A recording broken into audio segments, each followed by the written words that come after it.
Avant que la vidéo commence, je t'invite à rejoindre le groupe Ici c'est Paris, un groupe Facebook géré par 3 partenaires qui font un excellent boulot des vidéos, de l'actualité du PSG. Je compte sur puis le plus important, n'hésite pas à t'abonner, d'activer la cloche pour le soutien de la chaîne et bien sûr liker la vidéo pour le travail fourni. Bonne vidéo à toi!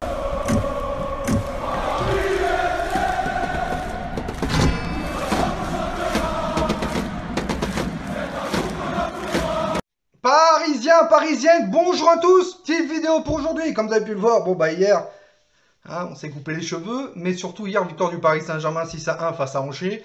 Et on m'a dit, toi nous, t'as été très sévère quand même avec le Paris Saint-Germain. Les gars, vous croyez vraiment qu'on a fait un bon match hier? Alors certes, au niveau du résultat, bah, on gagne 6-1.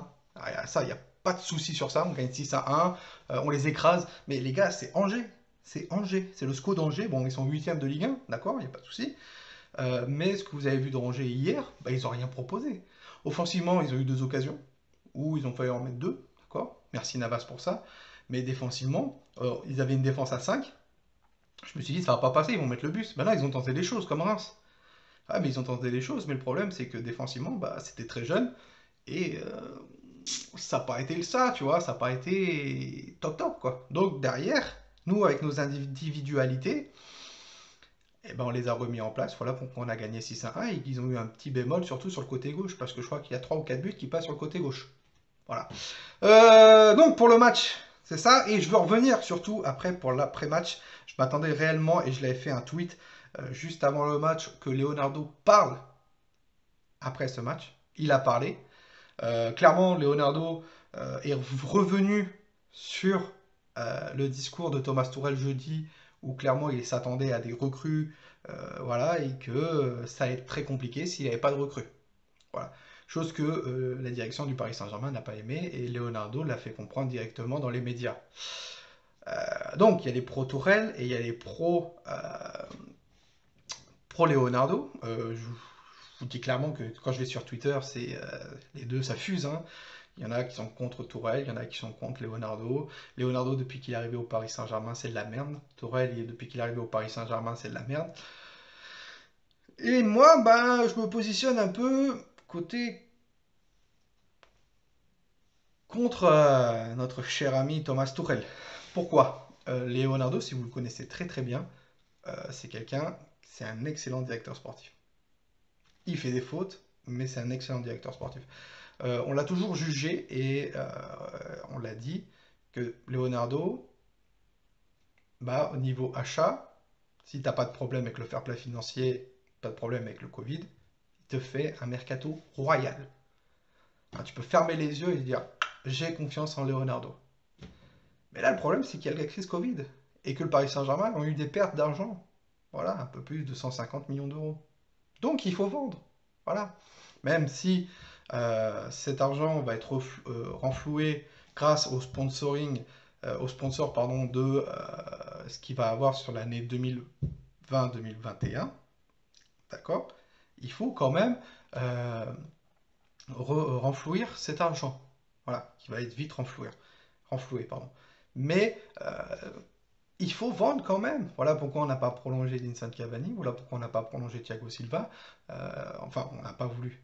On a voulu, mais les joueurs n'ont pas voulu prolonger. Pourquoi? On leur a proposé un certain salaire et malheureusement, bah, ils ont dit non. Ils ont dit non. Voilà, ils ont dit oui pour les quelques semaines pour la Ligue des Champions, mais après, fini quoi. Donc Leonardo, hier, a dit clairement que si Thomas Tuchel n'était pas content, que la porte était grande ouverte, et voilà.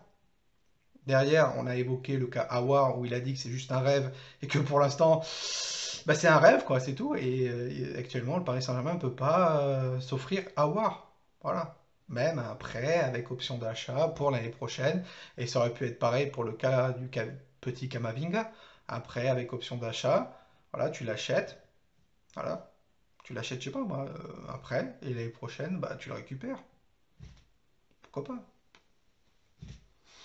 Ou tu l'achètes Thomas aujourd'hui, tu le prêtes à Rennes et tu le récupères l'année prochaine.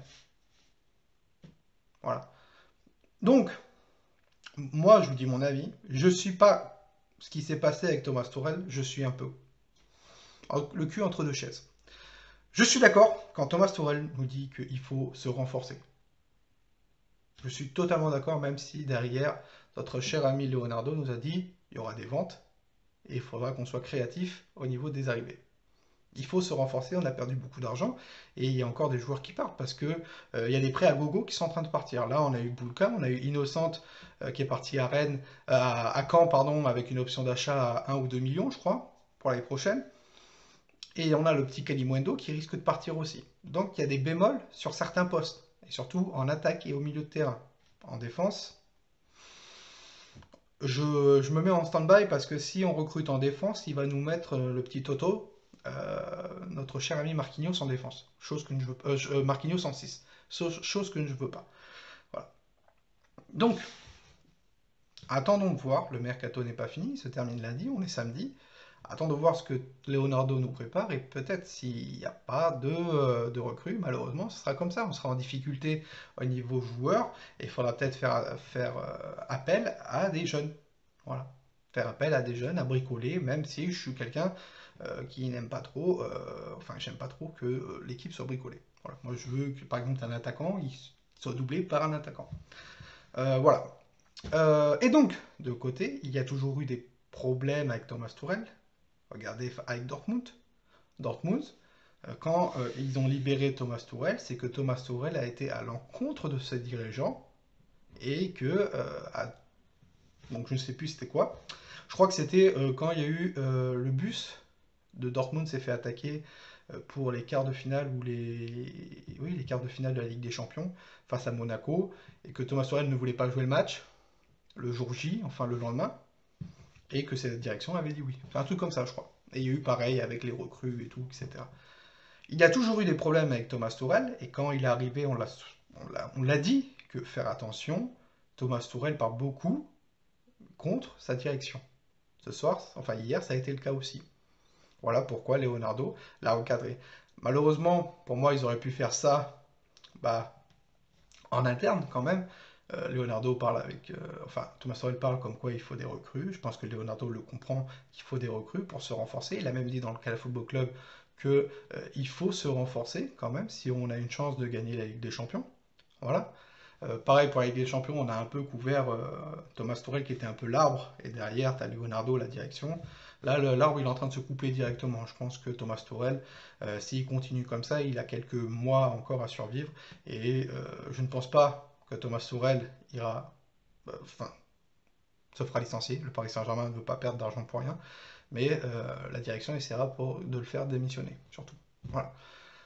Mais vous inquiétez pas que Thomas Tuchel n'est pas bête, et lui restera jusqu'à temps que son contrat se termine. Il ne voudra pas démissionner, parce que derrière, il a une perte d'argent, il va perdre de l'argent. Enfin, s'il peut récupérer 10 millions en se faisant licencier, t'inquiète pas qu'il va le faire. Voilà, comme tout le monde. Donc, voilà. Donc Thomas Tuchel aurait pu en parler en interne avec Leonardo. Et Leonardo, au lieu d'alimenter les médias et encore à faire parler les médias, aurait pu dire à Thomas Tuchel en interne,